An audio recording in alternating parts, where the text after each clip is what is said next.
Assalamualaikum warahmatullahi wabarakatuh. Waalaikumsalam warahmatullahi wabarakatuh. Alhamdulillahirabbil alamin. Wa bihi nasta'inu ala umurid dunya waddin. Wassalatu wassalamu ala asyrafil anbiya wal mursalin.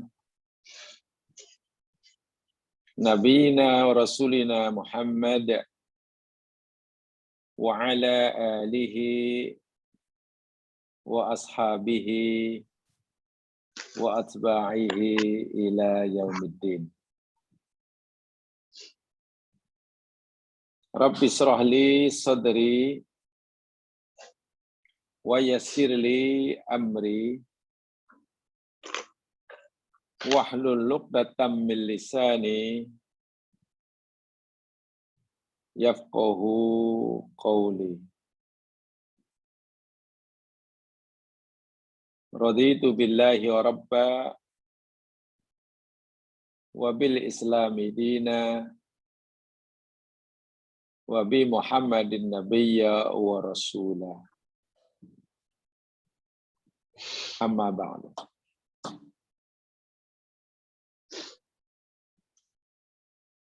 Didoakan mudah-mudahan Allah Subhanahu wa taala sentiasa melindungi kita daripada musibah dunia, lebih-lebih lagi musibah agama. Amin. Kerana musibah agama lebih berat dan lebih berbahaya daripada musibah dunia. Bila seseorang ditimpa musibah dunia,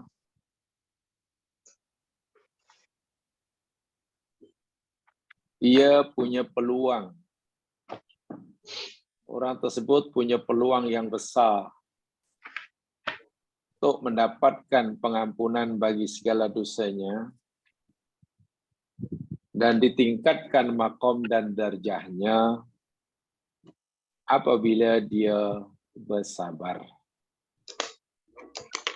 Sebaliknya, bila seseorang itu tertimpa musibah agama itu yakni secara mudahnya meninggalkan suruhan, melanggar larangan. Itu musibah agama. Apa yang disuruh ditinggal, apa yang ditegah dilanggar. Itu musibah agama. Bila seseorang tertimpa musibah agama, tidak lain dan tidak bukan pasti ia berdosa. Bahasa yang lebih tegas, bila seorang itu tertimpa musibah agama, bermakna pintu neraka terbuka luas baginya. Sementara bila tertimpa musibah dunia, pintu syurga terbuka luas baginya jika ia bersabar. Tertimpa musibah agama, pintu neraka terbuka luas baginya, kecuali ia bertaubat. Sebab itulah, dalam kita setiap kali berdoa, jangan hanya mohon agar Allah selamatkan kita daripada bencana, mara bahaya, musibah dunia, tapi lebih penting daripada itu, kita juga adalah mohon pada Allah daripada musibah agama. InsyaAllah. Jamaah yang dirahmati Allah sekalian, kita masih bicara tentang al-kalimatut thayyibat atau al-baqiyatus sholihat.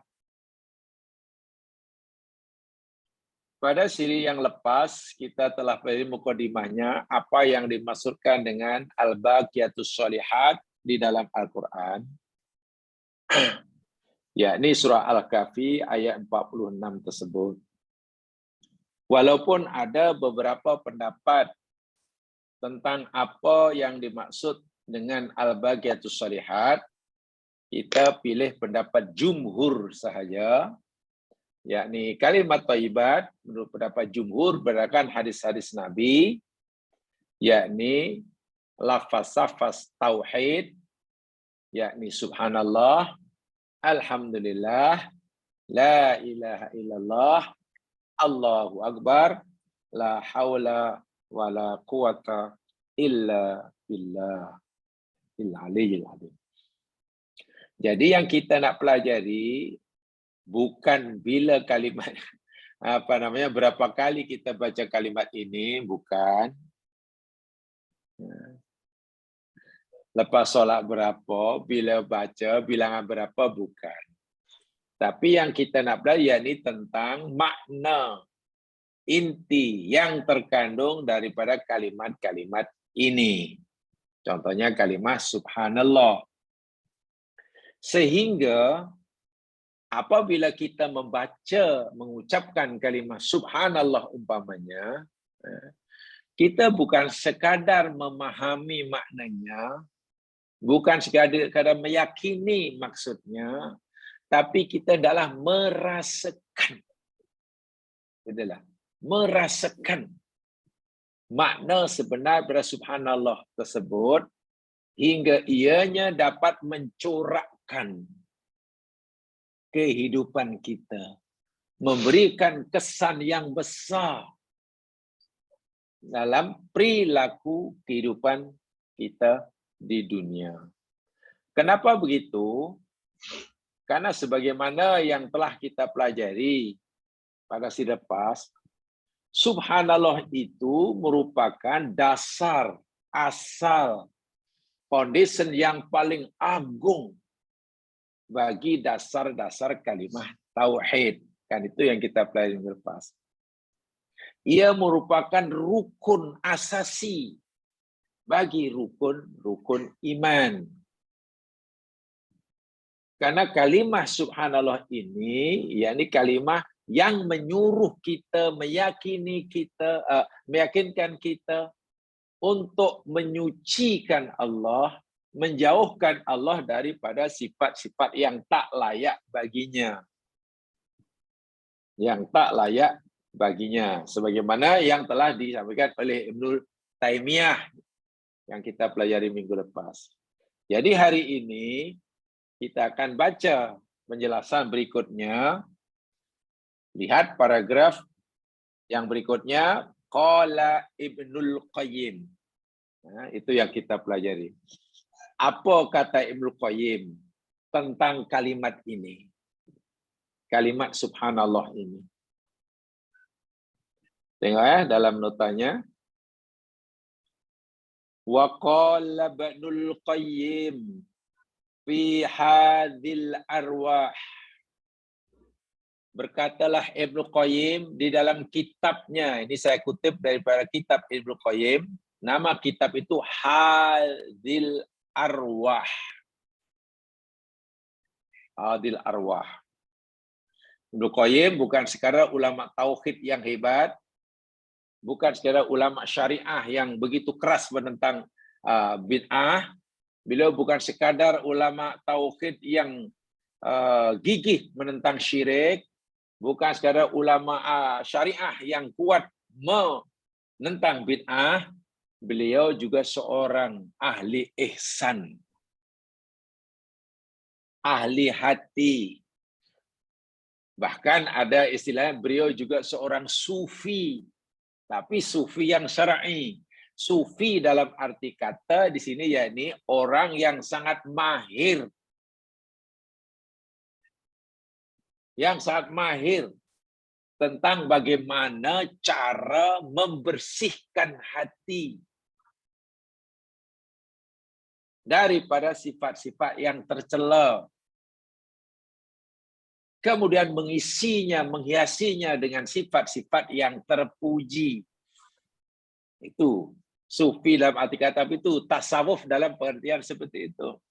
Jadi bukan tasawuf yang kemudian jadi menyepi lah, duduk dalam gua lah, yang pelik-pelik bukan. Beliau adalah jagonya.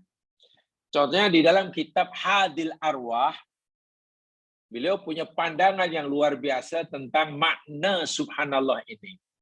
Bermakna bila kita sebut subhanallah, ucap subhanallah, hati kita mesti meyakini seperti itu dan hendaklah ia mencorakkan kehidupan kita. Baik, apa kata beliau?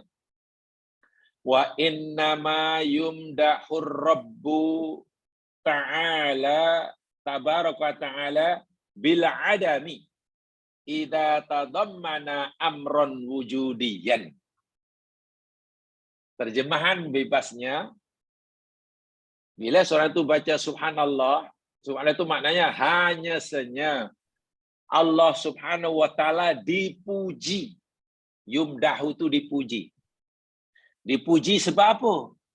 Dia berhak dipuji sebab apa? Dia berhak dipuji sebab bil adami. Karena tidak adanya sesuatu baginya yang tidak layak. Adam itu maknanya tidak ada. Allah dipuji karena Allah tidak punya, tidak memiliki, tidak ada padanya yang sesuatu yang memang tidak ada. Apa maksudnya? Ini. Kata madduhihi binafsi sinnah wa naum. Bila kita kata subhanallah, hendaklah kita menafikan, memuji Allah kerana Allah tidak ngantuk, tidak tidur. Mengantuk, tidak tidur, kita hilangkan daripada Allah kerana Allah itu al-mutadammin kamalul qayyumiyah. Karena Allah itu punya sifat kamalul qayyumiyah. Qayyumiyah itu maknanya berdiri sendiri, mentadbir dengan sendirinya. Dia yang maha mempengaruhi atas segala makhluk ciptaannya dan dia tidak dipengaruhi. Dia menguasai dan tidak dikuasai sepenuhnya dan sendirinya tanpa bantuan. Ini sifat Allah. Kalau begitu, Allah yang punya sifat qayyumiyah, berdiri sendiri, mentadbir sendiri, mempengaruhi, menguasai, tidak dipengaruhi, ya dia tidak boleh ngantuk lah. Tak boleh tidur lah. Sebab kalau dia mengantuk, mana hilang kuasanya. Apalagi tidur. Itu dalam surah Al-Baqarah dalam apa namanya ayat kursi, tengok. Allahu la ilaha illadzi apa? La ilaha illa huwa Al-Hayyul Qayyum.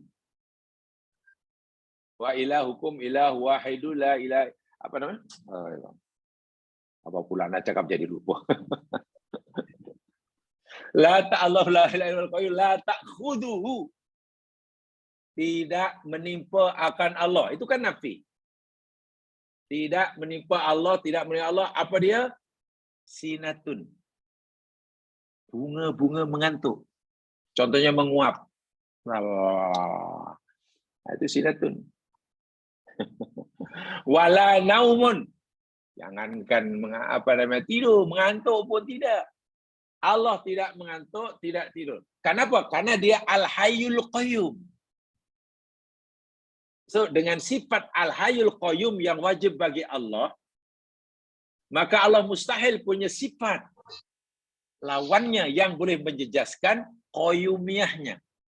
Apa yang boleh menjejaskan qayyumiyah Allah? Mengantuk, tidur. Nah, disitulah makna subhanallah itu. Menetapkan sifat Al-Qayyum dan menghilangkan sesuatu yang boleh menjejaskan sifat qayyumiyahnya.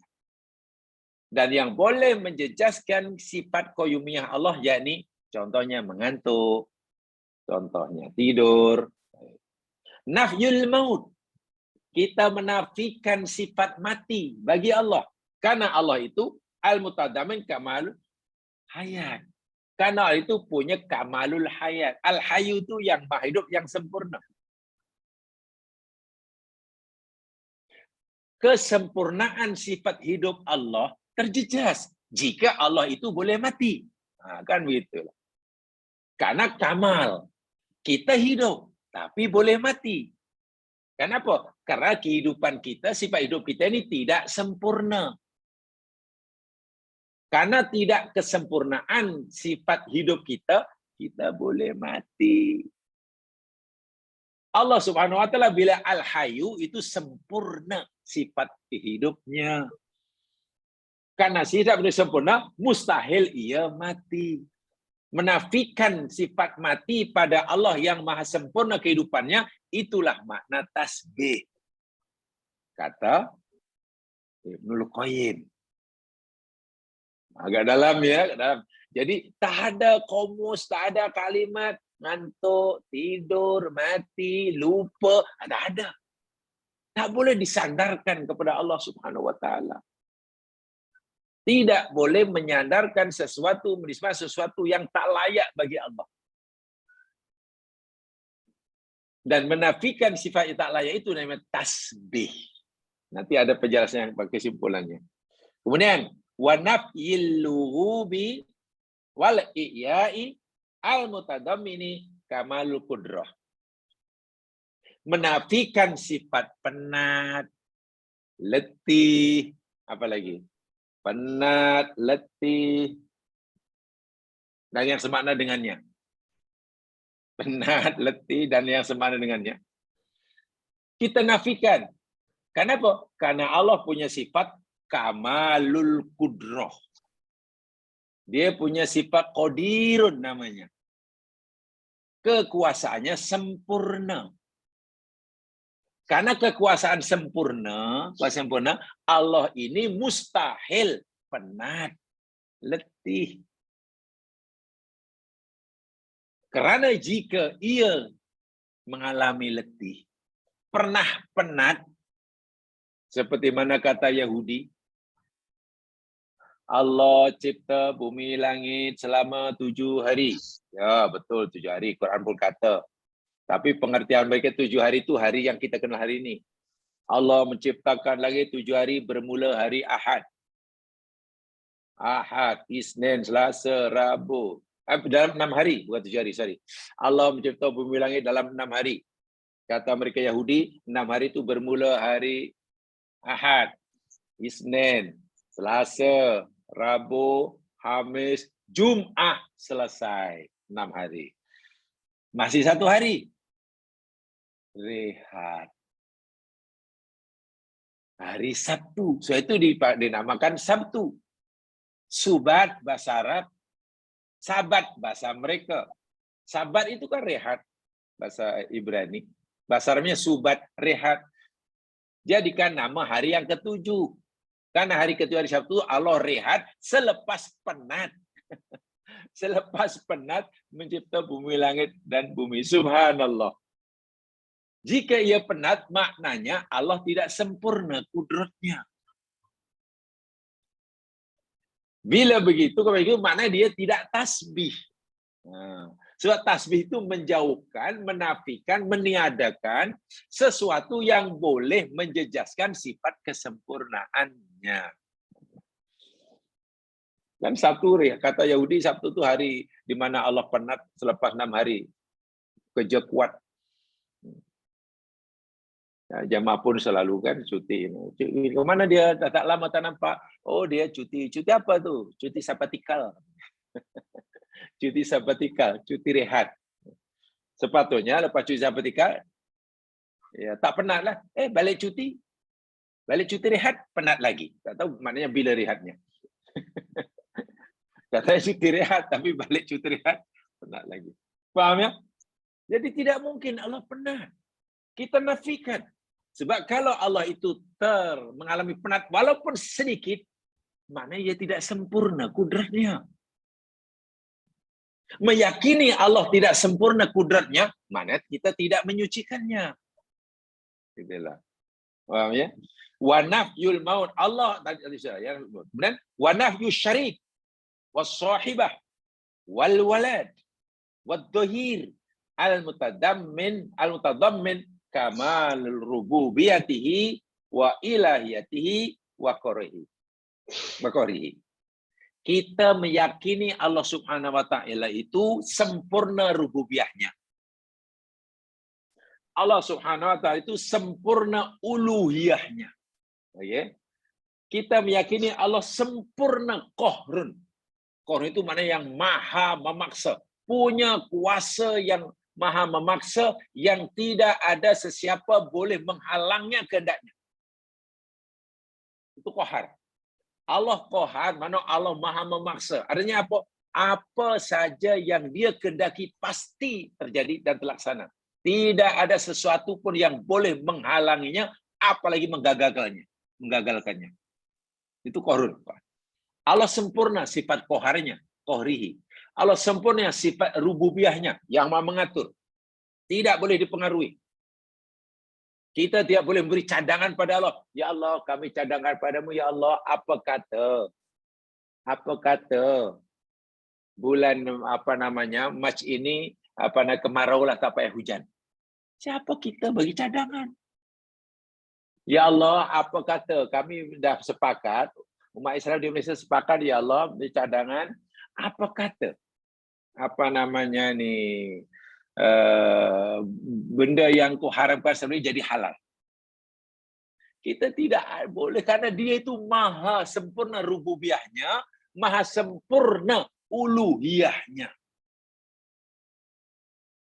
Kesempurnaan rububiyah, kesempurnaan uluhiyah baru wujud bila kita nafikan Allah itu punya sekutu, Allah itu punya teman yang membantunya, Allah itu punya zohir, penolong.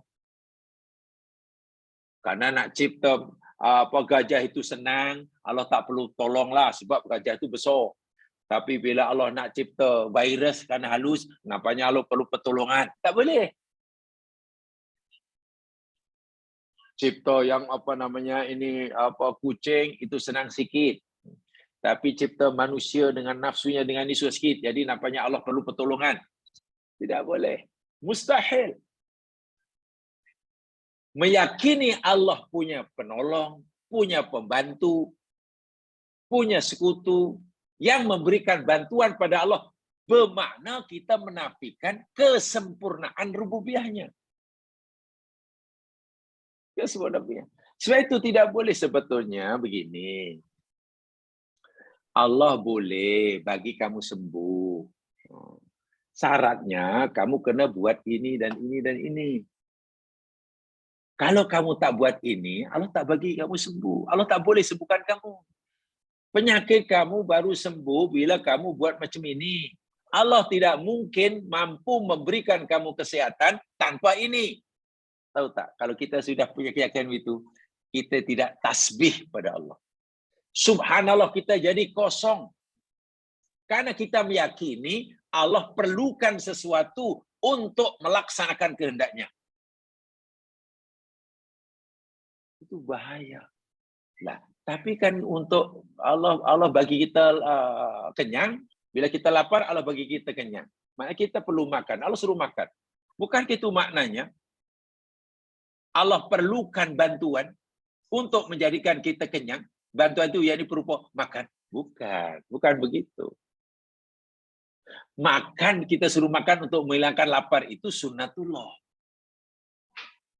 Sunnatullah. Dan sunnatullah itu berlaku atau tidaknya bergantung pada masyiatullah. Untuk masak nasi, kena pakai api, dipanaskan. Itu sunnatullahnya.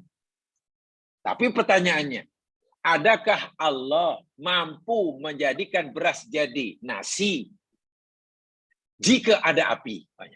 Jika tanpa direbus, Allah tak ada kuasa. Tak cukup kuasa. Apakah begitu? Kalau itu keyakinan kita, iyalah. Mana mungkin beras boleh jadi nasi jika tidak direbus? Kalau kita kata itu maknanya, kita kata ini, Allah itu tak cukup kuasa. Memang dia kuasa, tapi kuasanya perlu bantuan api. Di sini kita sudah jadi syirik. Sebab panas atau tidaknya api itu bergantung pada kehendaknya. Dia kehendaki panas, panaslah. Dia kehendaki sejuk, sejuklah. Api boleh membakar, itu kehendak dia. Bila ia menghendaki, api pun tak mampu nak membakar. Disitulah kesempurnaan rububiyahnya. Orang masuk, katalah terbenam, dalam air, tenggelam dalam air, mati. Mati. Tapi apakah Allah hanya berkuasa mematikan hamba-Nya apabila dia terbenam dalam air? Kalau dia tidak tenggelam, dia tidak mati? Umpamanya. Jangan kata begitu. Orang tenggelam dalam air mati. Tenggelam dalam itu hanya sunatullah. Allah dah tetapkan. Orang masuk tenggelam dalam air, menurut sunatullahku mati. Ya, aku menghendaki. Tapi, jika aku tidak menghendaki, orang itu jangan tenggelam 1 minit dalam air. Berminggu-minggu pun tenggelam dalam air, tak mati jika aku tidak menghendaki. Kalau itu mati atau tidaknya seseorang, bukan asbab tenggelam atau tidaknya orang. Terbakar seorang itu, mati terbakar, bukan karena dicampak dalam api. Semua itu karena masyiatullah. Nah, masyiatullah inilah yang bersifat mutlak. Sementara sunatullahnya hanya bersifat nisbi, relatif. Jadi sebenarnya Allah SWT, jika mau menghendaki sesuatu tanpa apa-apa peraturan. Innama amruhu idza arada syai'an ayaqulalu kun fayakun. Tapi kalau Allah dah seperti itu, kenapa kita sakit suruh berubat dahulu? Kan dia berkuasa juga untuk menyembuhkan walaupun tanpa berubat. Jika Allah berkuasa macam tu kun fayakun, dia boleh saja bagi kita kenyang walaupun tanpa makan. Kenapa kita suruh makan? Kalau Allah kehendaki kita berilmu, pandai semuanya. Kenapa? Tapi kenapa dia suruh belajar? Inilah namanya sunatullah. Dan menjalankan sunatullah atau perintah Allah itu ibadah. Kita belajar, kita bodoh, ingin pandai, Allah kata, belajarlah. Belajarlah. Lalu kita tanya, ya Allah, kenapa engkau suruh kami belajar untuk jadi pandai? Bukankah engkau berkuasa menjadikan kami pandai? Jika engkau kehendaki, tak payah belajar pun kau kuasa. Allah akan jawab, ya, tapi aku suruh kamu belajar. Belajar itu sunatullahku, itu peraturan aku. Mematuhi peraturan aku itu, kamu dapat pahala ibadah. Hasilnya tidak penting. Itu orang belajar. Belajar, B belajar. Masa belajar sama, cara belajar sama. B faham. Tak faham. Tak jadi masalah. Tetap keduanya dapat pahala. Sakit, B sakit. Sakitnya sama. Kedua-duanya ikhtiar. Jalani sunatullah, kan itu perintah Allah. Penyakitnya sama, ikhtiarnya sama. Keduanya dapat pahala, karena itu ibadah. Ibadah karena menjalankan perkara yang disuruh oleh Allah. Kan? Allah bagi sembuh, kehendaki sembuh. B, Allah kehendaki tak sembuh. Tak jadi masalah. Yang sembuh ke yang tak sembuh tak jadi masalah. Hasilnya itu kehendak Allah. Yang penting orang itu sudah melakukan ibadah. Jadi di sini tak boleh kita berasa, ya Allah pasal apa lah kau suruh kami berubat. Kan kau ni maha berkuasa. Nak menghendaki kami sembuh kun sudahlah. Tak payahlah susah-susah habiskan biaya sana sini. Bukan begitu cara memahaminya. Kehendak Allah mutlak. Berlaku atau tidak sesuatu betul-betul karena kehendak Allah. Sementara sunatullah yang Allah suruh kita menjalani ini hanya bersifat nisbiyun. Relatif. Sebab itu Allah subhanahu wa ta'ala dengan rububiyahnya yang sempurna, uluhiyahnya yang sempurna, qahrurnya yang sempurna, tidak perlukan bantuan. Tidak perlu teman yang tidak perlu penolong. Itulah tasbih. Itulah tasbih. Lebih-lebih orang percaya, lagilah syirik. Kata subhanallah, subhanallah, subhanallah, subhanallah, subhanallah, subhanallah. Rajin subhanallah, lalu ditanya, macam ini perniagaan tahun ini, alhamdulillah bagus, bagus, bagus. Bezalah dengan tahun lepas. Apa agak rahsianya ya? Rahsia awak begitu berjaya ini. Ya, mungkin semenjak saya pakai itu nombor kereta baru 8888 tu. Jadi senang. Urusan semua senang. Saya percaya ni memang bapa tuah Norman. Wah, baru saya membaca subhanallah 100 kali. Tahu tak 100 kali itu kosong nilainya. Kosong nilainya selepas dia meyakini rezekinya di lapang sebab dapat lapang. Rezekinya tahun ini lapang karena pakai kereta bernombor 888. Gimana tuh? Yakin sungguh. Macam mana tiba-tiba awak ni macam susah nampak. Niaga tak jadi, usaha tak menjadi. Ni macam mana ni? Awak rajin pergi surau. Lepas tu baca tasbih pun nampaknya rajin. Subhanallah, tangan pusing terus. Allah, subhanallah. Iyalah, saya tak tahu. Tapi saya yakinlah. Saya yakinlah. Sekarang hidup saya jadi susah, banyak masalah ini semenjak saya pindah rumah ni lah. Dan kebetulan rumah saya ni berada di T Junction. Tengok. Yakin karena dia tinggal di rumah beralamat berada di T Junction. Diyakini itulah punca dia susah hidup. Subhanallah yang dibaca hari-hari itu kosong nilainya. Kenapa? Karena dia sudah tidak meyakini kamalul rububiyah, kamalul uluhiyah, kamalul qahrillah. Bila kita meyakini itu, maknanya kita menafikan adanya sekutu, adanya syarik, adanya penolong. Wah, itu syirik, sudah jelas. Ini masalahnya. Baik, berikutnya. Wa nafyul akli wasyurbi. Tasbih itu maknanya kita menafikan bahwa Allah tu makan, Allah tu minum. Macam mana kita tak boleh meyakini Allah tu makan, mesti menafikan? Ya, karena al-mutadammin kamul somadaniyah wal ghina. Salah satu sifat Allah yakni as-somadu. Somad. Allahus somad. Somad itu yang sekarang maknanya sangat banyak. Satu di antara makna somad, sesuatu yang solid, yang tidak ada rongga. Tahu rongga? Tak ada lubang. Ibarat besi, tak ada lubang. Pori-pori tak ada. Besi itu pun masih ada lubang-lubang kecil. Kalau kita teropong masih banyak. Sehingga tidak ada sesuatu yang boleh masuk. Itu somad. Besi mungkin masih ada lubangnya. Batu mungkin masih ada lubang-lubang dia. Boleh meresapkan air. Jadi bila benda itu terlalu solid sehingga lubang yang sekecil apapun tak ada, cahaya pun tak dapat menembusinya, itu namanya somad. Lalu apa kaitan dengan sifat Allah somad? Karena Allah itu ibaratnya as-somad itu tidak ada sesuatu yang boleh masuk ke dalamnya. Kita ada rongga, makanan masuk, rambutan masuk, air cendol masuk. Ya, kita bukan somad. Allah tidak mungkin makan, minum. Ditambah pula Allah ini ghaniyun. Ghaniyun itu maknanya maha kaya. Terjemahan bebas.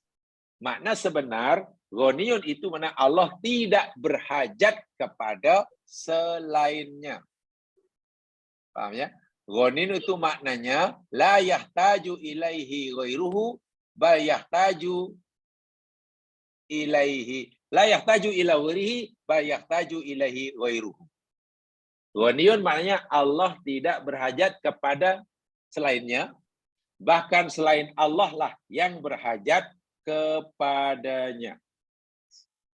Yang berhajat kepadanya. Itu dia. Jadi kalaulah Allah perlu itu, Allah perlu ini, kita telah tidak lagi meyakini kamal, kesempurnaan, ghinahu, maha kayanya. Jangan fikir Jangan terlintas walaupun sedikit dalam fikiran kita, dalam hati kita, bahwa Allah Subhanahu wa taala akan mendapatkan keuntungan dan manfaat daripada ibadah kita. Oh, Allah mesti dapat untung banyak. Kemuliaan Allah pasti bertambah.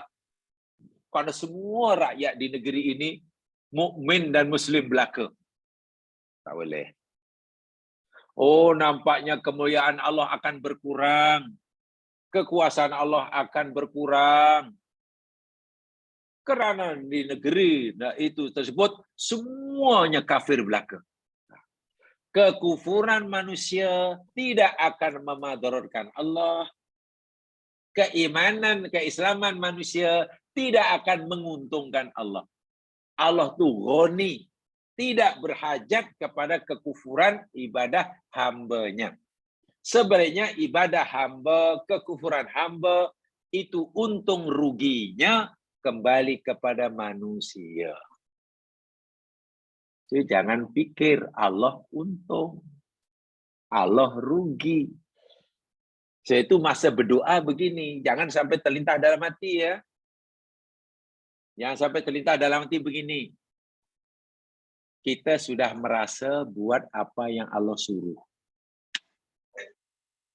Kita sudah merasa meninggalkan apa yang Allah tegah. Katalah sudah begitu. Semua perintah kita cuba lakukan, subhanallah. Semua permintaan Allah kita dah lakukan. Katalah sudah begitulah. Lalu kita berdoa pada Allah. Memohon dikabulkan hajat kita. Dah lama berdoa, lama memohon, tapi Allah tidak kabulkan juga. Atau belum kabulkan juga. Lama ni berdoa saya nak buat. Wahai kita merasa sudah buat apa yang Allah minta. Dalam keadaan ini, seringkali hati manusia ini dibisik oleh iblis. Apa bisikan iblis? Wahai anak Adam, sekarang kamu baru tahu kan? Bagaimana Tuhanmu, Allah itu. Dia suruh kamu buat, kamu dah buat. Dia suruh kamu tinggal sesuatu, kamu dah tinggal. Dia minta sesuatu pada kamu, kamu dah lakukan. Apalagi yang dia nak. Sedangkan kamu tengok, kamu berdoa, kamu langsung. Doa kamu langsung tak didengarkan. Lalu apa untungmu kamu menyembah dia? Apa untungnya kamu memberikan apa yang dia minta? Sedangkan permintaan kamu dia tak beri. Itu setan bisik itu dalam hati itu. Nah, orang lemah imannya pun akhirnya, iya ya Allah. Ya Allah, bukankah aku dah bagi apa yang kamu minta? Aku dah buat apa yang kamu suruh. Aku dah tinggal apa yang kamu tegah. Kenapa pula aku minta engkau tak bagi? Sebenarnya ada giliran engkau, ya Allah, tunaikan hajat kami. Sebab selama ini kami dah tunaikan permintaan engkau. Tahu tak jemaah sekalian? Bila hati kita terlintas seperti itu, subhanallah kita ini menjadi tercedera. Cacat. Apa kita fikir kita tunjukkan kebaikan itu kepada Allah. Lalu Allah untung karena kebaikan kita. Sehingga bila Allah sudah dapat keuntungan daripada perbuatan kita, dia berhutang budi dengan kita. Sehingga dia perlu mengabulkan hajat kita. Hubungan kita dengan Allah ini bukan hubungan jamaah sekalian, win-win situation, bukan. Bukan hubungan saling memerlukan, bukan. Hubungan kita dengan Allah ini yaitu hubungan kita memerlukan Allah 100%, sementara Allah tidak perlukan kita 100%. Bukan saling memerlukan. Ini sering kali berlaku timbul jangan setan bisikkan. Ya Allah, apa gunanya aku menyembah Engkau jika seperti ini? Ada kawan kita dengar, nanti kalau kamu masuk Islam nanti kamu susah, kalau masuk Islam pula susah. Jadi mu'alaf susah, Allah rugi aku belum Islam. Katanya masuk Islam senang. Ya Allah, Engkau suruh aku masuk meluk agama Islam. Setelah aku meluk agama Islam dah 2 tahun, tengok hidupku jadi lagi susah, ya Allah. Engkau kata orang muslim engkau sayangi. Aku jadi muslim dah 2 tahun. Sekarang susah. Aku dibuang kerja. Orang tua aku membuang aku. Tengok sekarang susah. Apa makna aku meluk orang Islam? Itu sebetulnya Allahu Akbar walillahil hamd. Itu kena faham makna subhanallah. So itu semua Nabi diutus oleh Allah. Pertama sekali pasti ditekankan ajaran akidah. Ajaran tauhid, mengesahkan Allah, makna subhanallah, makna alhamdulillah, makna la ilaha illallah. Itu dikuatkan dahulu. Nabi Muhammad pun memperkasakan ajaran ini 13 tahun di Makkah. Pindah di Madinah, barulah ada perintah itu, perintah ini, larangan itu. Perintah dan larangan ini, ayat-ayat perintah dan larangan ini banyak turunnya di Madinah. Di Makkah lebih kepada ajaran bagi memperkasakan akidah. Bukan akidah. Mau ya? Ini dia. Wa nafsus syafa'ah indahu biduni idnihi wal mutadamin kamalu tauhidihi wa ghinahu an khalqihi. Menafikan adanya syafaat tanpa izinnya. Syafaat itu milik Allah Subhanahu wa taala. Tidak ada syafaat tanpa izinnya. Karena Allah tidak pernah memberikan hak mutlak memberi syafaat kepada seorang hambanya. Malaikat tidak boleh. Nabi Muhammad pun tidak boleh. Jika nanti Nabi Muhammad beri syafaat pada umatnya, itu atas izin Allah. Jika Allah tak izinkan, Nabi Muhammad pun tak.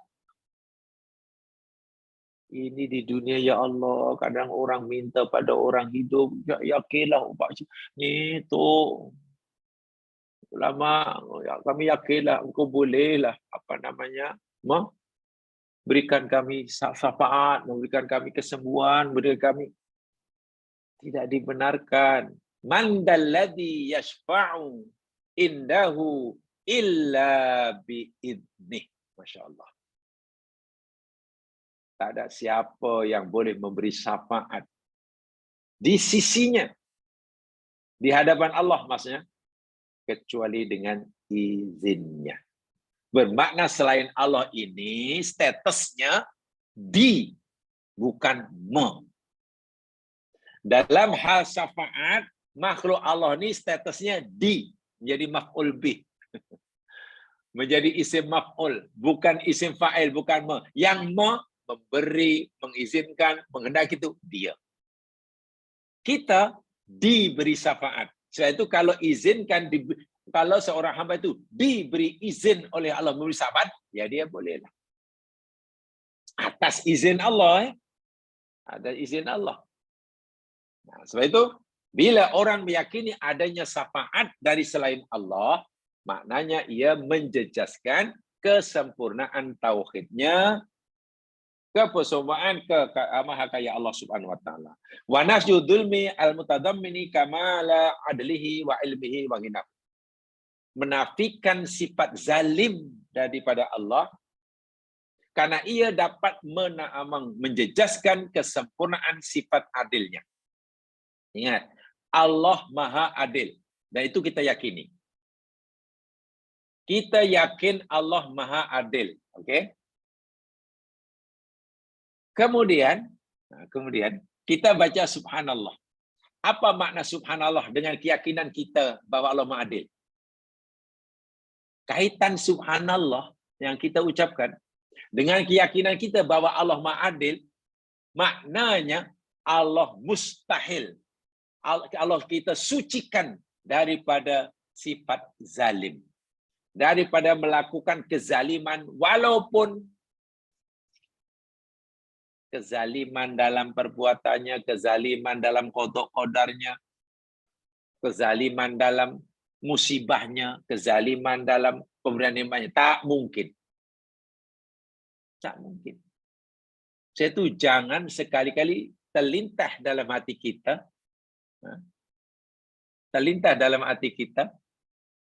ketidakadilan Allah. Tidak mungkin itu. Ini sering berlaku biasanya jika apa yang Allah tetapkan buat diri kita ini tidak sesuai dengan kehendak kita. Itu susah. Kita berusaha bermati-matian untuk berjaya. Siang, malam, pagi, petang. Kawan kita yang dahulu mungkin ya classmate kita, kawan baik, usahanya tak seberapa. Bahkan dia lebih banyak rehat. Dia berjaya, kita tak berjaya. Kalau tengok ni, ya Allah, macam mana ya? Ya Allah, macam mana ya Allah? Hamba-Mu dah berjaya, dah berusaha mati-matian. Tapi kenapa tak berjaya? Sikit aja, macam tak boleh. Kawan hamba-Mu ini, usaha tak seberapa. Kenapa kau bagi kejayaan? Kita sudah mulai tanya, kenapa engkau bagi dia berjaya? Kenapa engkau tak bagi aku kejayaan? Sedangkan diriku berusaha lebih daripada dia. Tahu tak, bila kita sudah berfikir seperti itu, terlintas seperti itu, kita sudah menafikan keadilan Allah. Menafikan keadilan Allah maknanya kita menuduh Allah tidak adil. Dan tidak adil makna zalim. Subhanallah, kita melayang. Habis. Ya Allah, ya Tuhanku, hamba-Mu ini rajin exercise. 1 minggu 5 kali jogging 10 kilometer. Itu belum lagi naik turun tangga 100 kali. Tidur cukup, ya Allah. Makanan jaga. Kami hanya makan makanan yang kaya dengan serat. Yang serat-serat. Yang manis-manis, yang lemak-lemak, yang perlu karbohidrat tinggi, kenapa pun tak makan. Tapi kenapa engkau bagi hamba-Mu sakit? Kalau katakan kurang exercise, hamba-Mu ini seorang olahragawan. Kalau dikatakan hamba-Mu ini tak reti jaga makan, hamba-Mu ini pakar pemakanan. Cukup tidur. Kenapa engkau tibakan sakit? Sementara kawan hamba-Mu, dia tu tengok, makan tak teratur, macam-macam dimakannya. Exercise tak pernah. Tidur semaunya. Tengok gaya hidupnya, sepatutnya dia yang kau bagi dia sakit. Dia lebih layak, dia lebih patut, lebih munasabah. Kenapa pula penyakit itu kau tibakan pada hamba-Mu, bukan pada dia? Saya ulangi, bila kita sudah mulai menyoal, berani menyoal Allah, kenapa? Walaupun kita tak ucapkan dalam lidah, tapi terlintaslah mati. Tahukah kita jelaskan? Kita sudah kurang atau tidak meyakini kesempurnaan keadilan Allah. Bahasa yang mudah, kita telah menuduh Allah berlaku zalim. Lintasan-lintasan dalam hati seperti itu akan musnahkan kalimat subhanallah yang kita ucapkan. Bahaya tak bahaya? Sangat bahaya. Dan itu letaknya dalam hati. Itu dalam hati. Bacanya sudah betul. Subhanallah. Subhanallah. Betul bacanya. Pejam-pejam lagi. Subhanallah. Baknya pula ada kol-kolah. Lamnya murokokoh, subhanallah, subhanallah. Tapi kan bukan itu yang dinilai oleh Allah. Ya, ini sejauh mana hati kita meyakini akan makna yang terkandung dalam subhanallah dan memberikan kesan pengaruh dapat mencorakkan pemikiran kita dan tindakan kita. Itu kata Ibnu Qayyim tuh. Wa nafjul nisyani wa huzu bi syai'in ma ilmihi. Menafikan Allah itu lupa karena Allah ini maha sempurna ilmunya. La yadullu rabbi wa la yansa, Quran kata. Tuhanku tidak tersilap, Tuhanku pun tidak terlupa. Jangan-jangan Allah tak perasan pun. Kalau pas kita lama, mungkin Allah lupa dah, tak ingat dah apa yang kita buat 10 tahun yang lepas. Masya Allah, Allah tidak lupa. Coba you buat suruk-suruk Kalau buat suruh-suruh nanti manalah tahu Allah tak nampak. Dia buat suruh-suruh senyap-senyap dan nanti. Sedangkan kita mungkin dengki pada orang hanya dengan kenyitan mata. Dengki. Itu pun dicatat dengki dan dosa besar. Allah ni maha tahu. Innaka ta'lamu ma tukhfis sudur. Ya Allah, Engkau ni maha mengetahui apa yang disembunyikan oleh hati. Ya. Wa nafjil mithli al-mutadammini li kamali dzatihi wa sifatihi.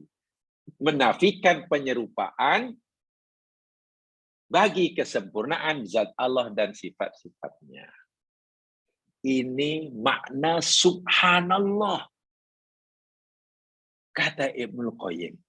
Menafi, menjauhkan. Pahaman Ibnu Qayyim ini rupanya sangat sesuai selari dengan makna asal, makna harfiah kalimah subhanallah atau daripada kalimah sabaha. Ini dia. Wa asluha al-lughawi,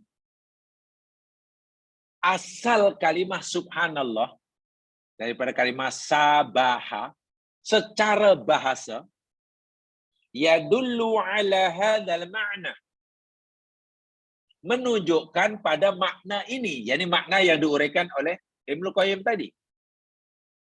Makna kalimat sabaha secara bahasa itu menunjukkan makna yang diuraikan oleh Ibnu Qayyim tadi. Apa sebab? Fahiya ma'khudatun. Kerana kalimat subhanallah itu diambil daripada kalimat as-sabhu, sabaha, sin ba ha. Dari segi bahasa, sin ba ha, root word daripada subhanallah itu maknanya apa? Al-bu'du. Bu'dun maknanya jauh. Jadi tasbih itu maknanya menjauhkan daripada Allah perkara-perkara yang bertentangan dengan sifat kesempurnaannya. Allah adil, mustahil zalim. Jangan sekali terlintas Allah tak adil. Allah maha mengetahui sempurna kepengetahuannya. Jangan sekali terlintas pikiran Allah mungkin tak tahu, tak perasan, Allah lupa. Subhanallah. Allah itu hakim, bijaksana. Jangan terlintas, jangan-jangan Allah tersilap nih. Sepatutnya tak macam ini. Sepatutnya tak macam ini. Kenapa jadi macam ini? Tak boleh. Tidak boleh. Itu mana sabaha. Jadi sabaha ini, jadi jauh. Apa? Bu'dun. Untuk lebih jelasnya, Jamasan, ya, saya mungkin ingin memberitahu Jamaah sekalian bahwa kalimat sabaha ini maknanya menjauh, kan? Satu menjauh. Coba lihat, ini saya tambahkan di situ tidak ada. Ya. Saya tambahkan. Lihat firman Allah Subhanahu wa taala di dalam surah Al-Anbiya atau surah Yasin aja lah yang senang cari. Surah Yasin ayat 40. Surah Yasin ayat 40.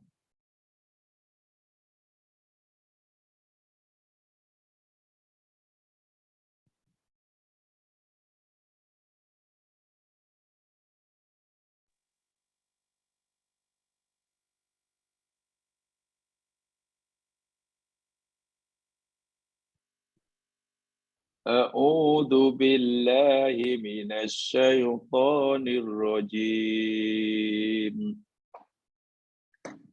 Lasyamsu yanbaghi laha an tudrikal qamara walal lailu sabiqun nahar. Wa kullun fi falaki yasbahun. Masya Allah. Lasyamsu, tidaklah matahari itu, yang bagi layak, patut, Bahasa lama sayubje.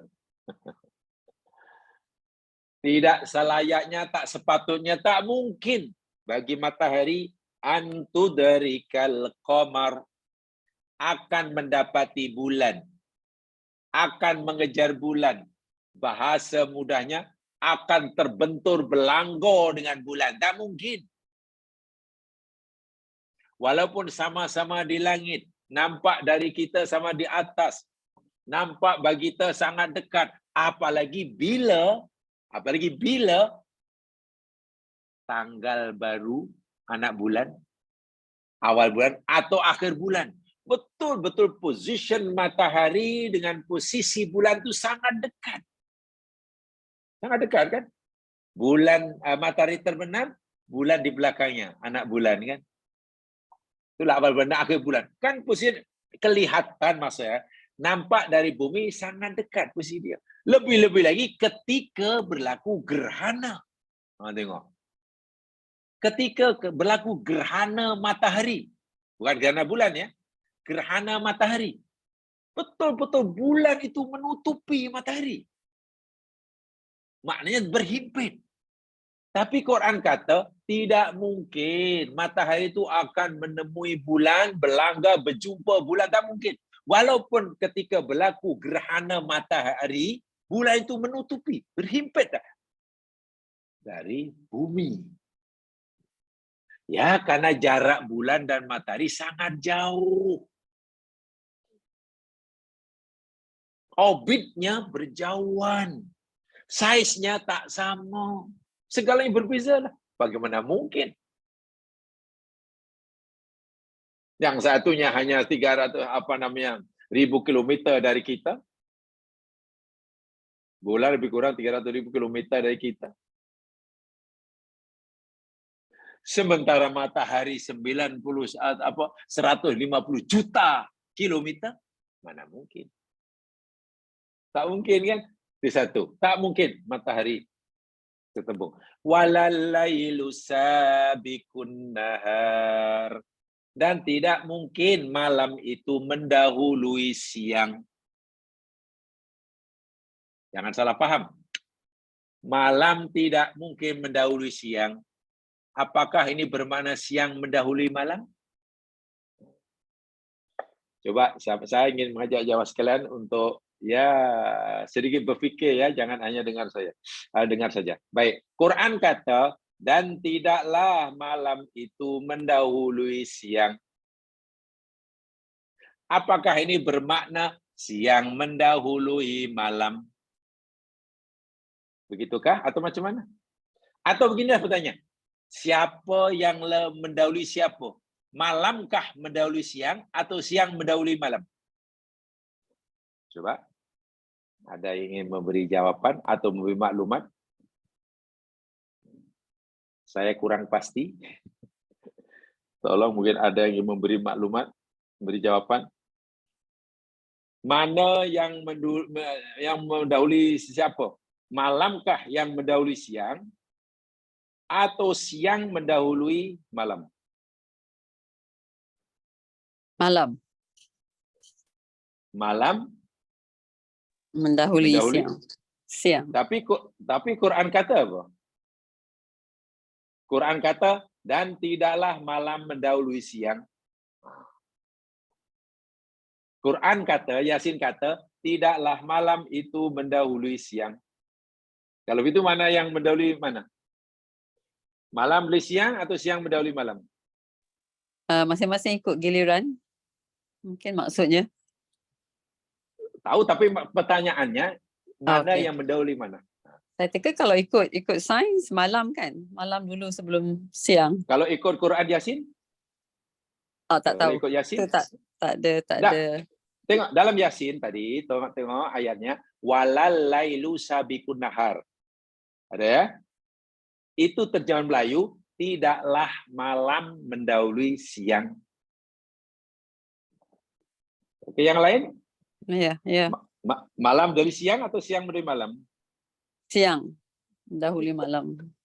Kalau siang dari malam. Ya, kalau ikut dia lah. Dia tak akan melebihi siang. Maknanya siang lebih datang dulu baru malam. Kalau ikut terjemahan Melayu lah. Bukan. Mana siang menuju malam? Dia Ya. dia ni terbalik. Dia siang siang mendahului malam. Dia kata Ya. tidak malam. Ya. Tahu. Malam tidak mendahului siang. Kalau itu siang mendahului malam. Ya. Ya. Atau apa pertanyaan mudah lah. Mana lebih dulu? Malam ke siang? Itu aja lah. itu macam pertanyaan telur ke ayam, mana lebih dulu? Saya rasa, Assalamualaikum Ustaz, saya rasa ini makhluk Allah. Allah yang menentukan. Itu sudah pasti. Pertanyaan iya atau tidak. Nanti saya jelaskan. Kita takkan tahu. Kalau ada Ustaz. soalan, pertanyaannya mana yang lebih dulu, siang atau malam? Nah, itu Siang. ada soalan. Siang. Siang. Oke, siang dahulu baru malam. Oke, yang lain? Malam atau siang? Siang kalau dalam Al-Quran. Tak perlu sebut dalam Al-Quran, belum tentu betul itu.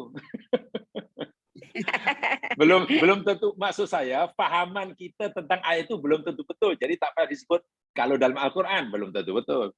Hanya perlu jawab malam dahulu atau siang dulu, itu saja. Siang. Yang lain? Siang. Ada yang lain? Siang.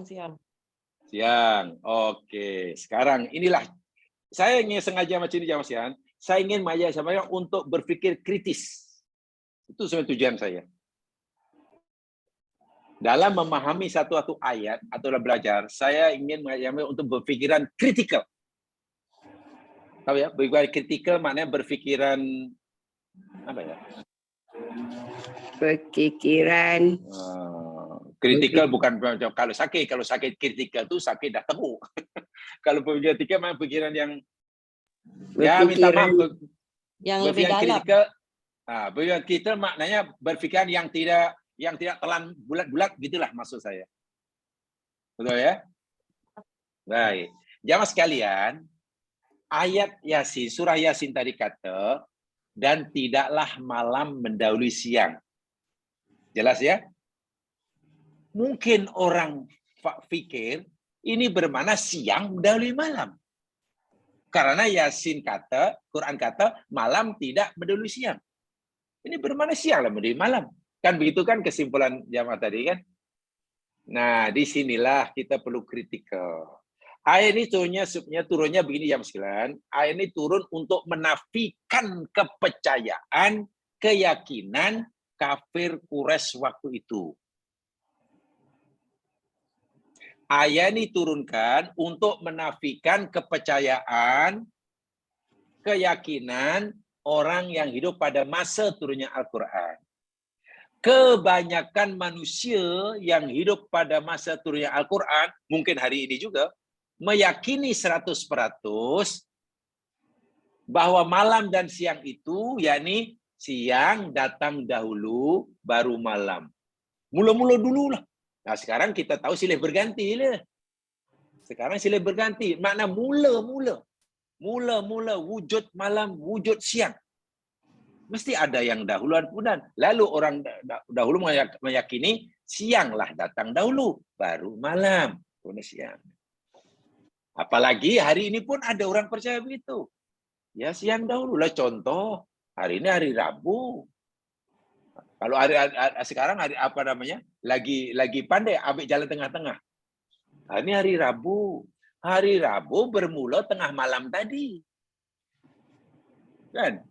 Bila itu malam hari Rabu berhenti petang nanti. Maknanya hari Rabu itu separuh malam, separuh siang. Ya hari Kamis pun begitu juga. Hari Rabu kan malam tadi ya. Malam, kemudian 6 jam, kemudian siang, gitu ya. Siang 12 jam, kemudian malam lagi 6 jam. Jadi hari Rabu itu malam, siang, malam. Hari Kamis pun macam juga. Malam, siang, malam. Jadi kalau ikut formula hari ini, hari Rabu itu bermulanya malam ke siang. Malam ya. Malam. Hari Rabu mula malam, berakhir Berada malam. malam juga. Malam juga. Malam juga. Jadi orang dahulu tak begitu. Orang dahulu percaya tak hari itu siang itu mendahului malam katanya. Nah, ya itu malam mendahului siang. Buktinya kata orang dahulu lah. Hari Rabu itu hari itu bermula terbit matahari. Siang itu bermula terbit matahari. Berakhir tenggelam matahari, itu siang. Malam pula bermula terbenam matahari, dan berakhir terbit matahari. Ingat tak jamaah sekalian, yang dipakai hari ini dalam Islam pun untuk memulakan tanggal dalam Islam agak bermula daripada terbitnya matahari atau terbenamnya matahari.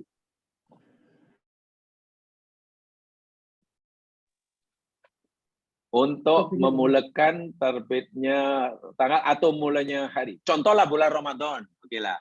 Dan jika bulan Ramadan, 1 Ramadan, itu bermula daripada terbenamnya matahari atau terbitnya matahari. Terbenam.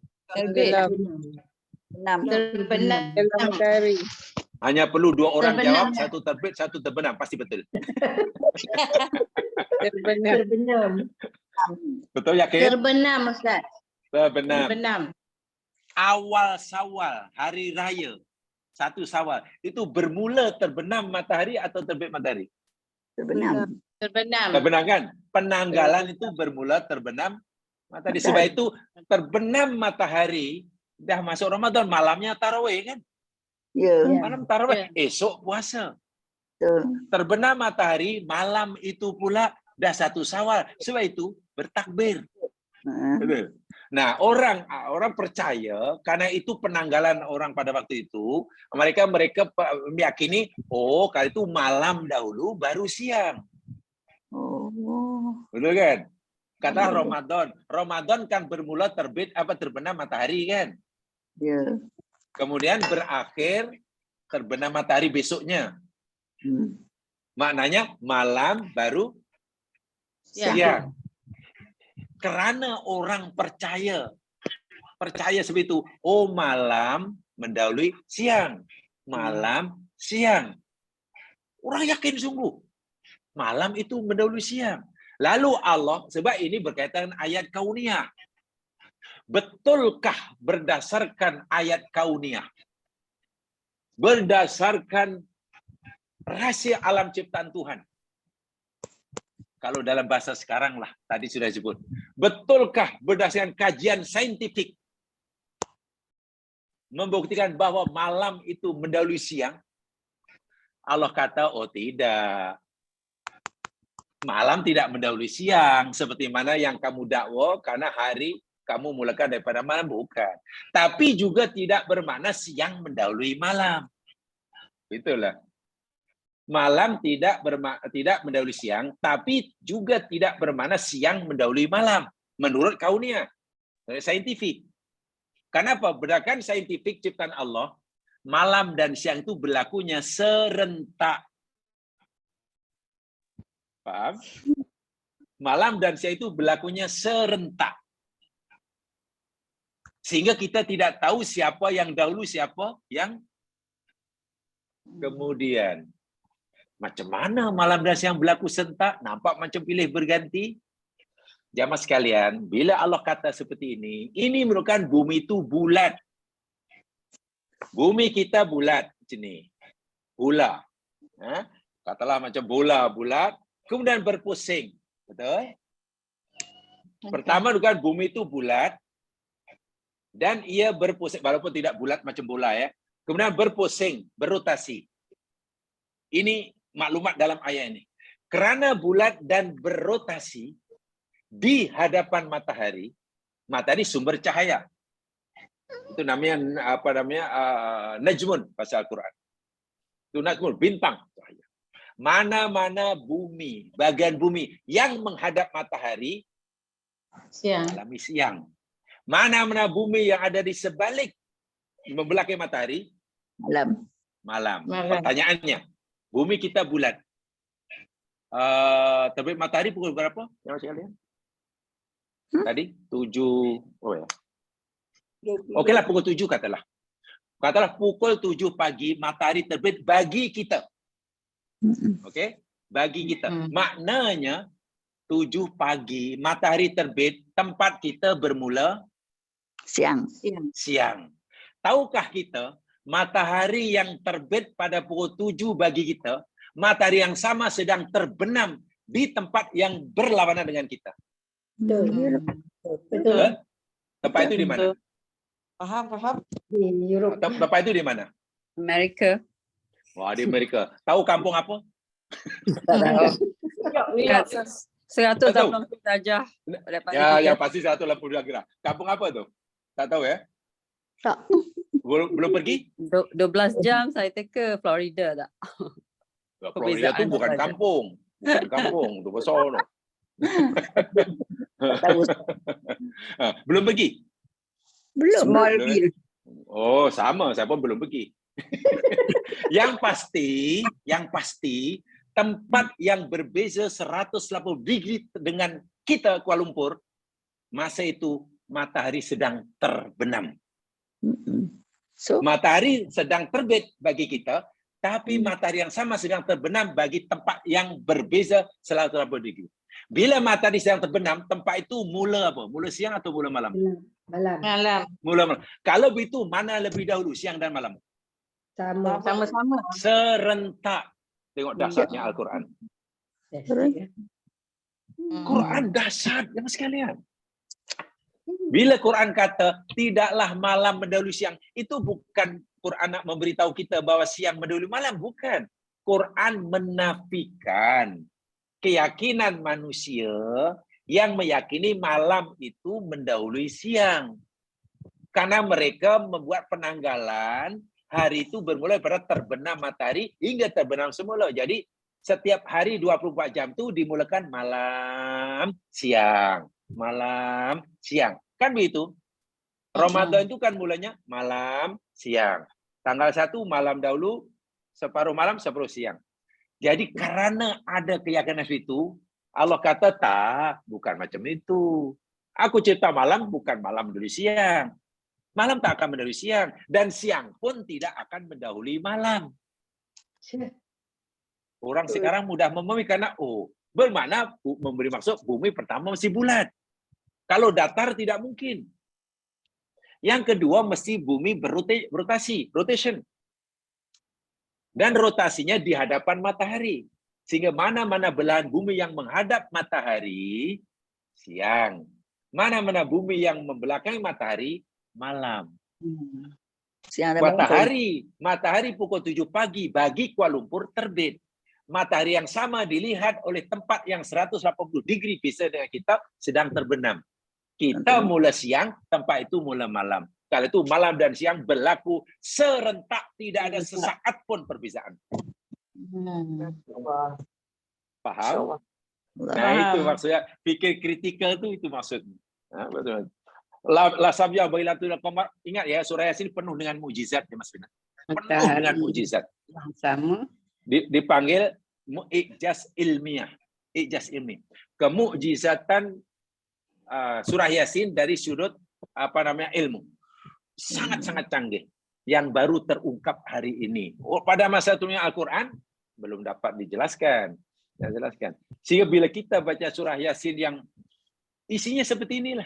Tapi itulah kadang surah Yasin yang isinya penuh dengan mukjizat, cerita matahari, cerita bulan, cerita bumi, cerita hidup ini berpasang-pasangan, cerita Allah cipta api daripada pokok yang hijau. Betul-betul kaya dengan maklumat saintifik. Tapi malangnya surah Yasin yang penuh dengan maklumat saintifik biasanya dibaca untuk apa ya? Ya, untuk pindah rumah. Tahlil. Untuk jadi sedih.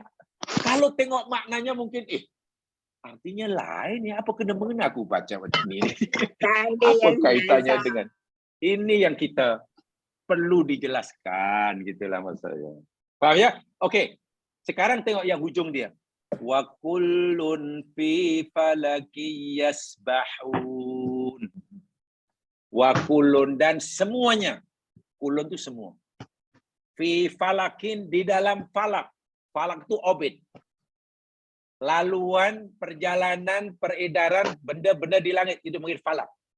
So ilmu falak yakni ilmu yang pelajari tentang orbit, pergerakan. Astronomi itulah. Yasbahun, tengok. Yasbahun jangan diterjemahkan semuanya bertasbih. Yasbahun memanglah. Kalau yasbahun itu dikaitkan dengan manusia, bertasbih. Al-malaikatu yasbahun. Malaikat itu bertasbih, betul. Manusia mukmin yasbahun, betul. Tapi kalau semuanya merujuk pada matahari dan bulan tadi, yasbahun jangan matahari dan bulan bertasbih. Tidak. Sebab di sini ada kalimat fi falakin. Yaitu yasbahun, sabaha tadi maknanya menjauh. Okey. Jadi di sini matahari, yang sekarang saya ingin tanya lagi satu. Di ayat sebelumnya, kulun falakum sebelumnya hanya menyebut berapa benda langit. Dalam ayat ini disebut. Berapa benda? Berapa benda langit yang Allah sebut dalam ayat yang ke-40? 2 siang dan malam. Benda. Benda. Bukan fenomena. 2. 2, 1 Bulan. matahari, 2 Matahari dan bulan. bulan kan? Ya. Matahari dan bulan, 2. Tapi kenapa di hujung Allah kata kulun, semuanya? Bila sebut kulun ni mufrad 1, musanna 2 atau jamak atau lebih daripada 2? Jamak. Kalau 1 mufrad kan? Kalau 2 mutanna. Matahari dan bulan itu 2. Tapi kenapa Allah sebut kulun? Coba, ada yang tahu rahsianya? Ini kritikal juga nih, fikir kritikal juga. Macam mana boleh sebut kulun? Kenapa tak sebut kilahuma? Kan senang. Kilahuma, kedua-duanya, fi falakin yasbahani. Baru betul lah nahwunya.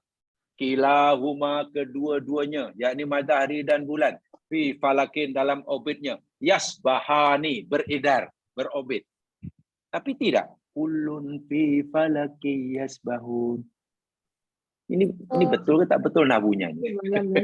Semua cakrawala yang ada di angkasa lepas tu lah. Salah satunya tu bumi dan bulan, ada banyak yang lain, Jupiter dan sebagainya. Dan ayat ini, cara memahaminya, beragam ayat ini tak boleh menambah-nambah je luar. Dalam ayat ini hanya sebut 2 benda langit. Kan begitu? Apalagi di hujung ada waw dan. Itu maknanya ada kaitan dengan sebelumnya. Tak boleh ambil luar masukkan supaya jadi banyak. Dalam cakrawala banyak bintang-bintang yang lain. Tak, itu tadi jawapannya benar. Itu tidak boleh. Cara begitu tak boleh. Tak boleh memasukkan apa yang tak ada dalam ayat. Itu ibaratnya kita ingin mengambil kesimpulan dengan memasukkan dahulu benda yang tak ada dalam ayat. Itu tak boleh. Kenapa?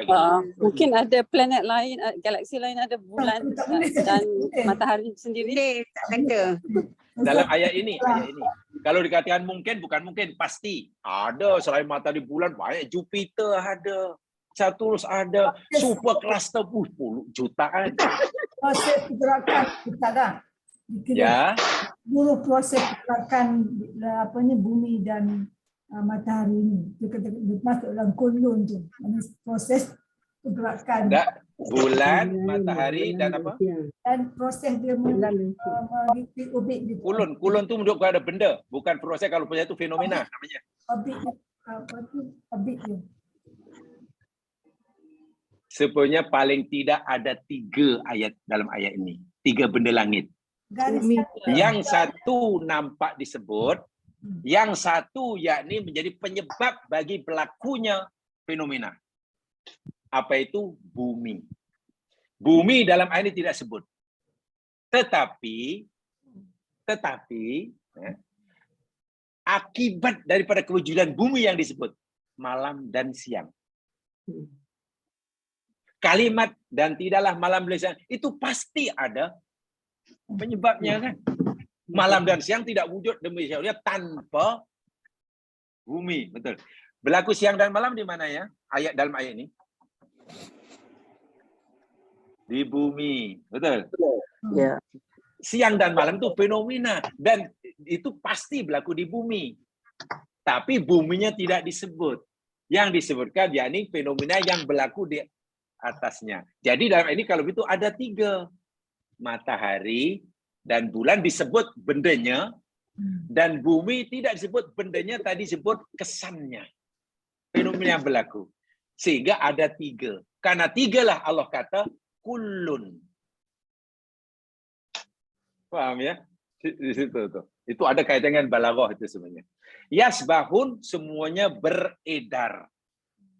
Jangan diartikan bertasbih. Berorbit, bergerak. Baik, yasbahun sabaha tadi pada kalimat apa maknanya menjauhkan. Bermakna matahari, bulan dan bumi ini tidak tinggal diam. Semuanya bergerak. Dan pergerakannya semakin menjauh daripada asal. Jamaah sekalian, jangan kita fikir matahari mula Allah cipta tempatnya berada di tempat yang sekarang kita lihat. Tidak. Jangan kita fikir bumi kita yang melayang-layang di alam semesta ini berada di tempat yang sama ketika mula-mula bumi dicipta. Ia terus bergerak dan bergerak semakin menjauh daripada tempat asal. Itu makna tasbih. Bergerak menjadi sesuatu semakin menjauh. Berenang bahasa Arabnya sabaha. Betul? Berenang itu kan sabaha bahasa Arab. Kenapa orang berenang bahasa Arab dipanggil sabaha? Ya, karena orang berenang itu mana orang itu bergerak yang semakin menjauh daripada tempat asal. Bila ia mula berenang dari sini, ia pasti bergerak makin jauh dari tempat asal. Tapi kalau bergerak tidak makin jauh dari tempat mula, itu namanya bukan berenang, namanya tenggelam. Namanya tenggelam. Itulah sabaha. Jadi sabaha itu mana jauh. Jadi tasbih pada Allah maknanya menjauhkan sifat-sifat yang tak layak bagi Allah. Jangan kita dekatkan kepada Allah. Mana-mana yang tak layak bagi Allah kita jauhkan sejauhnya. Itu makna harfiah tasbih. Sebagaimana yang disampaikan oleh Ibnul Qayyim tadi. Wah, ya. Jadi kita menyucikan. Menyucikan itu bukan makna yang sebenarnya maksudnya. Makna sebenar tasbih sabah itu menjauhkan, pergi yang jauh. Kalau pergi yang jauh dari tempat mula. Sehingga apa saja sifat yang tak baik, yang buruk, kita jauhkan daripada Allah. Sementara sifat-sifat yang layak, yang baik, kita lekatkan, kita dekatkan kepada Allah. Contohnya memuji. Contohnya memuji. Baik, saya berikan lagi satu contoh sekalian. Lihat surah Al-Muzammil ayat 7. Al-Muzammil ayat ke-7. Coba lihat.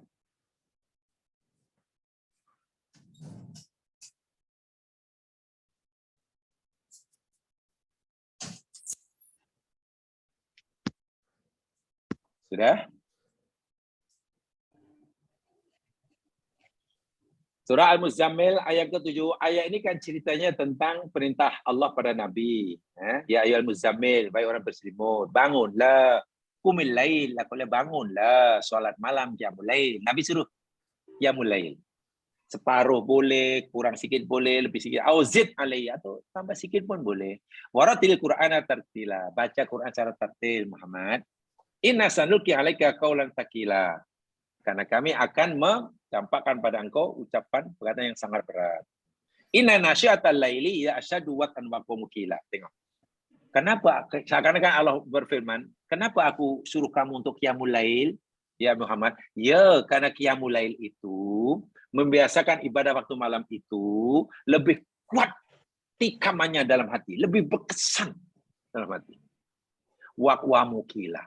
Itu manfaat qiyamul lail. Kenapa Allah suruh ibadah lebih itu pada malam hari? Alasannya ini, ayat ke-7. Innalaka, sesungguhnya bagi engkau, innasungnya laka bagi engkau, finnahari pada waktu siang, sabhan tawila. Kalimat sabhan itu jangan diartikan tasbih lagi. Kalau ya habis nanti tengok makna dia. Wahai Muhammad, malam hari kamu mesti beribadah rajin-rajin. Karena manfaatnya besar. Kenapa aku perintahkan kamu ibadah rajin pada malam hari? Ya, karena di siang hari kamu bertasbih panjang-panjang. Kan tak logik. Tak logik. Sebab itu ibadah rajin-rajin malam hari. Karena siang hari kamu tasbih panjang sangat. Sabhan di sini bukan bertasbih baca subhanallah, bukan. Sabhan di sini maknanya pergi jauh, meninggalkan rumah. Siang hari Nabi ini pergi ke rumah mungkin atas alasan perniagaan, atas perjuangan, urusan ke masyarakat. Orang pagi hari, macam hari ini dah start kerja, keluar pagi hari, pergi mana? Oh, duduk di Shah Alam, pergi mana di Kuala Lumpur, duduk Kuala Lumpur mana, kerja Seremban. Dulu awak tinggal mana? Oh, saya tinggal di Tanjung Malim, kerja mana Seremban. Kan kalau pagi keluar, malam petang balik. Nah, pergi keluar, pergi jauh, menjauhi tempat tinggal. Itu namanya tasbih dari segi bahasa. Kadang orang pergi sampai ke Europe 1 minggu, itu namanya sabhan tawila. Nak mencari kehidupan, rezeki. Merantau berbulan-bulan, itu sabhan tawila. Siang hari ya ini digunakan untuk pergi jauh-jauh, tujuan untuk bekerja. Jadi kalau Allah wajibkan qiyamul lail atau beribadah rajin siang hari, tak sempat. Jadi Allah sudah memberikan masa siang gunakan untuk keluar rumah, cari rezeki, mengebara sana sini. Malam qiyamul lail. Ini makna sebenar kalimah sabaha, root word daripada subhanallah. Jauh. Menjauhkan sesuatu sifat yang tak layak bagi Allah. Kemudian kita terjemahkan secara bebas, menyucikan. Jadi kalimat menyucikan tasbih itu menunjukkan Allah itu sebenarnya terjemahan bebas ya Mas sekalian. Makna sebenar bukan gitu. Tapi kalau kau menjauhkan nanti kan jadi panjang penjelasannya. Jadi makna inilah rupa-rupanya, makna sebenarnya inilah yang dipahami oleh Ibnu Qayyim bagi menjelaskan makna subhanallah tadi, menjauhkan apa-apa yang tak layak Allah. Bila Allah itu sempurna, apa hidup sempurna, mana Allah mustahil mati. Bila Allah subhanahu wa ta'ala as-samad, mustahil Allah itu makan. Bila itu alim, mustahil Allah itu lalai. Bila Allah subhanahu wa ta'ala punya sifat katalah al-adlu, adil, mustahil Allah itu zalim. Begitulah. Bila Allah itu bersifat al-qayyum, mustahil Allah itu mengantuk, apalagi tidur. Jadi memustahilkan, menjauhkan jauh-jauh sifat-sifat yang tak layak bagi Allah, yang berlawanan dengan sifat kesempurnaannya, itu makna tasbih. Bila kita sudah meyakini seperti itu, maka hendaklah itu kita jadikan panduan untuk hidup. Jangan selintas sedikit pun pikiran yang tak layak bagi Allah. Allah rasanya tak adil lah, tak sepatutnya buat begitulah. Apa pasal ni? Lalu kenapa? Sehingga soalan kenapa kepada Allah tu tak boleh. Ya Allah, kenapa engkau? Tak boleh. Itu bukan yang kita belum tasbih, begitulah maksudnya. Tapi sering orang, kenapa aku? Beruntung awak. Beruntung awak ni. Awak ni senang macam tak kerja tapi senang.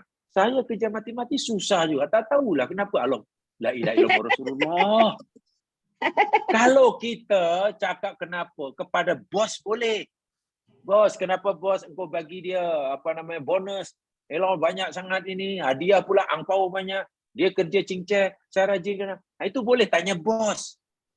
Kita dengan bos manusia kerja itu saling memerlukan. Kita perlu dia, dia perlu kita. Tapi kita dengan Allah bukan begitu. Kita 100% bergantung pada Allah. Allah pula sebenarnya tidak perlukan kita. Mau ibadah ke mau tidak, Allah tidak rugi dan tidak untung. Jadi jangan kita berpikir seakan-akan kita dengan Allah saling memerlukan. Oh tidak. Oh Allah perlukan ibadah saya dan aku perlukan rezekinya. Tak. Sama sekali tidak. Kita memerlukan pengampunan Allah. Kalau kita perlu pengampunan Allah, ya mintalah ampun. Apakah Allah perlu taubat kita? Tidak. Taubat itu keperluan kita. Jangan fikir Allah rapanya perlu taubat kita nih. Kalau Allah taubat, tak. Taubat itu untuk kita. Cara kita untuk mohon ampun. Orang dosa tapi tak bertaubat, apakah Allah rugi? Tidak. Yang rugi orang itulah. Bila orang berdosa kemudian bertaubat, adakah Allah untung? Tidak. Yang untung orang itu. Begitu kena tanamkan betul-betul. Sehingga betul kita benar-benar melihat Allah itu zat yang maha sempurna. Kuasanya sempurna, tidak boleh dipengaruhi, tidak boleh dilawan, tidak boleh ditentang, tidak boleh dilawan, tidak boleh bahkan memberi cadangan pada Allah pun tak boleh. Memberi cadangan pada Allah pun tak boleh. Ya Allah, aku cadang padamu, ya Allah. Hamba-Mu telah banyaklah tanya pada pakar. Hamba-Mu memang patut dan layak dapat anak perempuan sebab 7 anak mudah. Ini nampaknya tak patut kalau kau bagi anak laki juga. Yang sesuai bagi hamba-Mu anak ke-8 jadi perempuan. Macam mana kita beri cadangan pada Allah? Dosa itu. Inilah yang saya maksudkan. Jadi untuk memurnikan tasbih itu tidak mudah. Jangan hanya fasih menyebut subhanallah, subhanallah, subhanallah. Bukan. Itu memang kena sebut, tapi tak cukup dengan begitu. Ya, itu kena ditingkatkan. Itu yang saya kata hari kita pelajari ini bukan saya nak mengajar jamaah baca subhanallah yang betul tu macam mana, makhrajnya macam mana, berapa kali, bila, itu belajar tempat lain ajalah. Kata mungkin sudah tahu. Yang kita nak pelajari macam mana kita nak meningkatkan quality. Ini kaitannya dengan hati. Ya, contoh yang diberikan oleh Ibnu Qayyim tadi. Boleh difahami ya? Oke, jamaah sekalian. Karena masa tidak mengizinkan, tolong yang mungkin ada pertanyaan disimpan dahulu dan minggu depan terus tanyakan saja sebelum mula, insya-Allah. Boleh, kalau boleh jawab saya jawab, kalau tidak ya tak boleh ya. Kalau tak boleh tak jawab lah. Yang saya jawab yang boleh, yang saya yakin lah. Saya akan menjawab pertanyaan yang saya yakin jawabannya. Kalau saya tidak yakin dan tak tahu, ya saya tidak akan menjawablah. So, itu saja. Jadi mudah-mudahan memberi manfaat yang saya nyampaikan. Alhamdulillah kalau dapat dikongsi bersama. Kurang lebihnya mohon dimaafkan. Mari tutup dengan bacaan tasbih kifarah dan surah Wal Asr. Subhanakallahumma wa bihamdika asyhadu an la ilaha illa anta astaghfiruka wa atubu ilaik. A'udzu billahi minasyaitonir rajim. Wal 'ashr. Innal insana lafi khusr illa alladziina aamanu wa 'amilus shalihaat wa tawassaw bil haqq wa tawassaw bis sabr. Assalamualaikum warahmatullahi wabarakatuh.